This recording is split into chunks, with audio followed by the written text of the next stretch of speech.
ایک شاعر گزرا ہے جگر مراد آبادی، یہ نشے کا عادی تھا، یہ نشے کا عادی تھا، بہت زیادہ نشہ کرتا تھا۔ ایک دن اس کو ایک محفل پر دعوت دی گئی۔ اس محفل کے اندر تمام شعراء نے حضور پاک صلی اللہ علیہ وسلم کی شان میں نعتیہ کلام پڑھنا تھا، آپ کی مدح کرنی تھی، اس کو بھی دعوت دی گئی۔ تو اس نے تیاری شروع کر دی۔ جس دن محفل میں جانا تھا نہایا، صاف ستھرے کپڑے پہنے، اب یہ حضور کی تعریف کرنے جا رہا ہے۔ تو جب وہاں شعراء کو پتہ چلا تو انہوں نے بڑا واویلا کیا کہ یہ کیسا شاعر کو بلا رہے ہیں آپ کہ جو نشہ کرتا ہے، کس کو آپ بلا رہے ہیں؟ واویلا کیا۔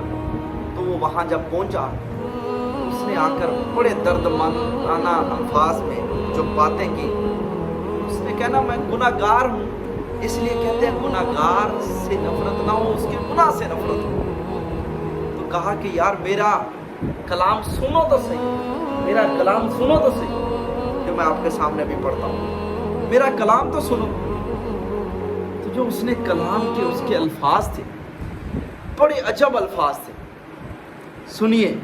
کہتا ہے کہ ایک رند ہے اور مدحت سلطان مدینہ، ایک رند ہے اور مدحت سلطان مدینہ، ہاں کوئی نظر رحمت سلطان مدینہ، تو صبح ازل آئینہ حسن ازل بھی، تو صبح ازل آئینہ حسن ازل بھی، اے صلی علی صورت سلطان مدینہ، اے خاک مدینہ تیری گلیوں کے تصدق، تو خلد ہے تو جنت سلطان مدینہ، ظاہر میں غریب الغرباء پھر بھی یہ عالم، ظاہر میں غریب الغرباء پھر بھی یہ عالم، شاہوں سے سوا ستوت سلطان مدینہ، اس طرح کہ ہر سانس ہو مصروف عبادت، دیکھوں میں در دولت سلطان مدینہ،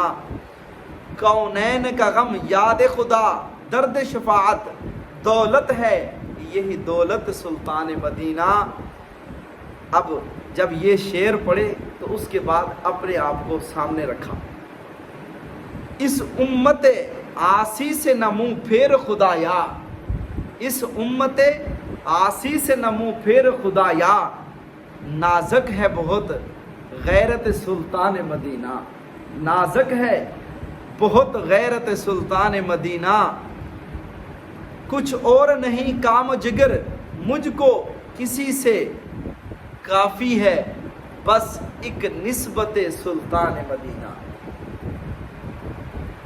عجب اشعار پڑھے اس نے، اتنے پیارے شعر پڑھے، اتنے پیارے، سبحان اللہ۔ اللہم صلی علی محمد وعلی آل محمد کما صلیت علی ابراہیم وعلی آل ابراہیم انک حمید مجید۔